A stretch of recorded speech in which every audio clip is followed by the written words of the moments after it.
Hello, beautiful friends. Welcome back to the garden, guys. I just came from church and I just seeing this, guys. It's not that bad, but it is so hot.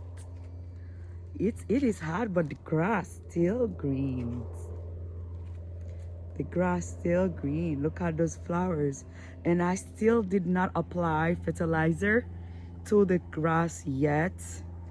I've been busy, but so far I like everything.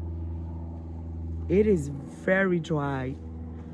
I try to keep the sprinkler on like 10 minutes for a section, but I think it's not enough. But my question is, I want the flowers to have more water, but the grass still keep growing fast.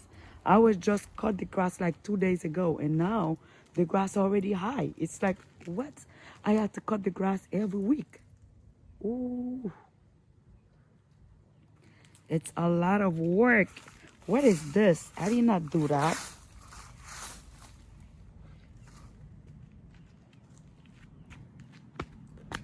Yep. It's beautiful. And guys, thank you again for watching the video. Please remember to subscribe and like. Have a blessed day.